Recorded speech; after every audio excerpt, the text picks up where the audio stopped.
fellow lovers of the liminal and the weird, and welcome to another video by Liminal Spaces. I have finally read a book that so many of you have been recommending to me since the beginning of this channel, and that is A Voyage to Arcturus by the Scottish writer David Lindsay. And just as you all predicted that I would, I absolutely loved this book. This book is the poster child for what I want this channel to be. I want to find these hidden, strange gems that really push narrative to the limit, that are weird and hallucinatory, and this book fits in all of that. The book starts rather simply for how weird it gets. There's a seance planned.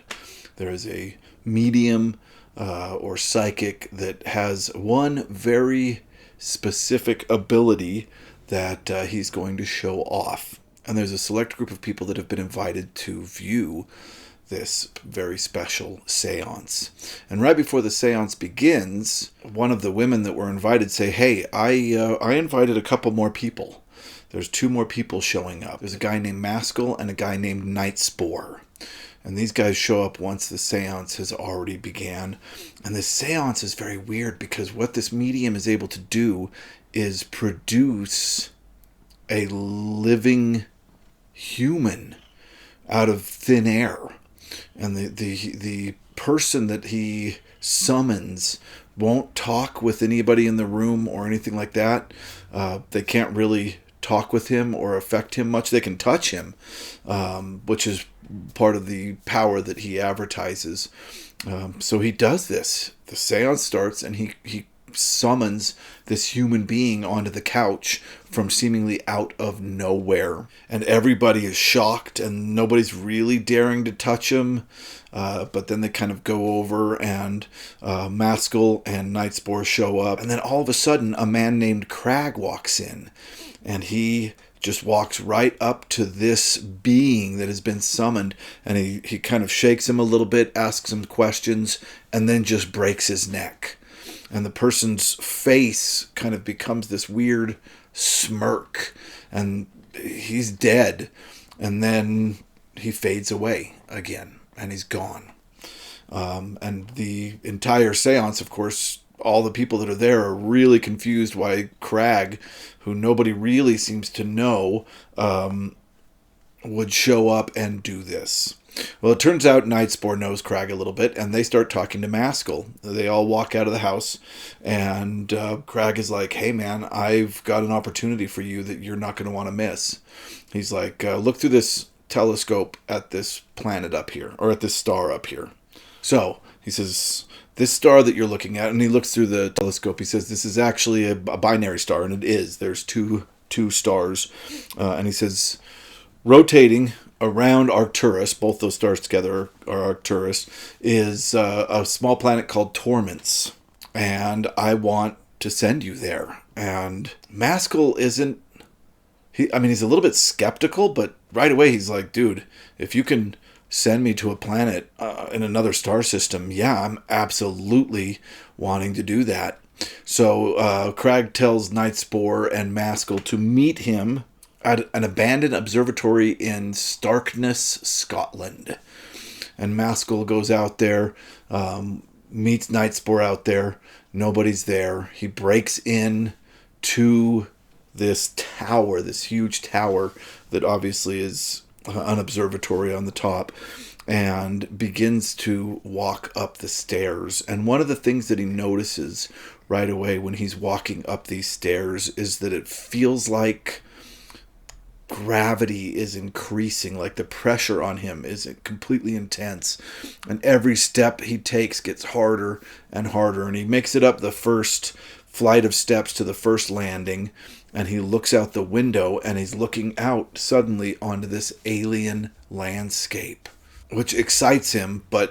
And there's more windows and more tower to see, but he just can't go up any further. The pressure on his body is too much to go up this tower any further. So he goes back down. Once Crag shows up, Crag wounds him, And once he's wounded in this way, he no longer feels the pressure in the tower, and they go up the tower. And when he looks out the windows this time, it's just regular Scotland that he sees out these windows. Whatever Crag did to him seems to have made everything normal again. But they get into this crystal spaceship, and they use what they call Arcturian back rays. They've captured light in a jar that will shoot them back to the planet. And if they want to come back to Earth, they have to use Earth back rays to get back there. So he gets on this crystalline spaceship, and they shoot off into space, and he can't stay awake. He falls asleep. And he wakes up in this desert. And right away he sees that his body has deformed. He's changed. He's grown new things. He grows 3 new things. A breve, which is this bump on his forehead that allows him to speak with people telepathically, which is how he's able to speak with people on the planet of torments, even though he doesn't speak their language. He's grown poins, which are 2 lumps on his neck, which are supposed to raise his empathy. And finally, he grows a man. I don't know really how to say this word. This is a tentacle that's coming out of his heart that increases his ability to love. So he has changed in order to exist on this new planet. And he starts walking. And that's what this book is. This is step by step his journey across torments. And it is so incredibly done. And I know that a lot of it is analogy, and that this is David Lindsay trying to discuss things like gender and philosophy and good and evil. All of these, I think, can be read and interpreted. But I'm going to be honest, on this read-through, my first read-through, I didn't try to do that. And it's strange because my brain usually is really wired to do so. But in this case, I didn't, because the descriptions of this planet and its people are so weird and so breathtaking that I just never felt like I needed to break it down to get any more from it. This book in itself is enough, and I will read this again, and I will start to break it down. And I couldn't help, but there were certain places where I was like, this sounds a little bit like Taoism. Oh, this sounds a little bit like Zen. And there's Gnosticism in it. I could sense that, but I didn't want that to get in the way of just the utter hallucinatory strangeness that is this book.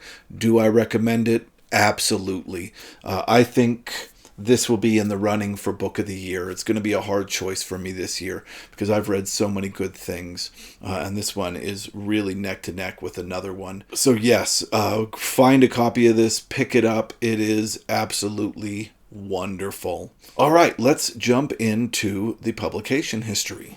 David Lindsay was born in 1876 in Scotland. He grew up reading stuff like Sir Walter Scott, Jules Verne, H. Rider Haggard, and Robert Louis Stevenson, but he also learned German specifically to read the philosophy of Nietzsche and other philosophers. So he was highly influenced by the kind of strange adventure stories of the time, but also by philosophy, which makes perfect sense when you break all this down. This is his first novel. I think he had started writing another one earlier, but this is the one that he really focused on before being published and worked very hard on. And he said to his friend E.H. Visiek, I hope I said his name right, I don't think I did, that his greatest influence was George MacDonald, and that makes perfect sense to me. George MacDonald is often just I think, kind of swept aside and classified as a children's writer, and that is absolutely not the case. He did write a lot of fairy tales, but his fairy tales are weird tales in themselves. Some of them just get really strange. So I can see that Lindsay could easily be very inspired by MacDonald, and I'm going to do some MacDonald on this channel as we go forth. He started writing this, I'm assuming, in the late teens, and finally got it published in 1920. He did make some changes. He cut a lot of parts. This was actually a longer novel, which some people might say, well, that's too much. But for me, I would really love to read the parts that were cut from this. Unfortunately, they are lost to time. We don't know where they are, so I doubt we'll ever be able to read those. It's first published in 1920 by the publisher Methuen, which I'm not familiar with at all. And this is the publishers that had him change some of the story. I don't know if it was for better or for worse. And unfortunately, it did not sell well in David Lindsay's life. It never really was famous for him. It was republished by Golnax in 1946, in August of 1946. And that kind of reintroduced this novel to the world, and it still didn't really take off at that point. But in 1968, November of 1968, it was released as a precursor to the Ballantine Adult Fantasy Collection. Lynn Carter put out so many books that were forgotten fantasies, and this is one of them that he chose to put out. And I'm very glad he did. It doesn't have the Ballantine Adult Fantasy Unicorn on it, because that imprint didn't exist yet. This was a kind of a runner-up to it. And people included in that collection, along with The Lord of the Rings and the other runners-up to it. So, yeah, this is what kind of brought it back to the world again. And then I think the first time I ever heard of this was from Moid's channel, from Media Death Cult. I think this was one of his that he discovered and really reintroduced to the BookTube community. So, and then after that, Atop has been telling me to read this for a really long time. And Virgil read it recently on Atop's recommendation and liked it as well. So then Virgil was like, oh my God, you got to read this. So yeah, I'm really glad that I did. The good of this I've already described, but I'll say again, the descriptions of the places and the people and the conversations and the different ways of life in this that are so alien that they really, really work. I absolutely love it. I was just enwrapped the entire time. I want to say there's a couple places that dragged, but they were so small that I feel like it's not even really worth a mention. Yeah, some people have claimed more boredom than others. I wasn't really bored.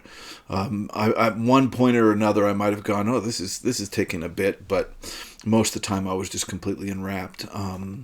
Yeah, this is going to be a contender, like I said, for the book of the year, and I can't recommend this enough. I'm going to be doing a deep read of it. You can expect that a little later in the week. All right, thank you so much for watching.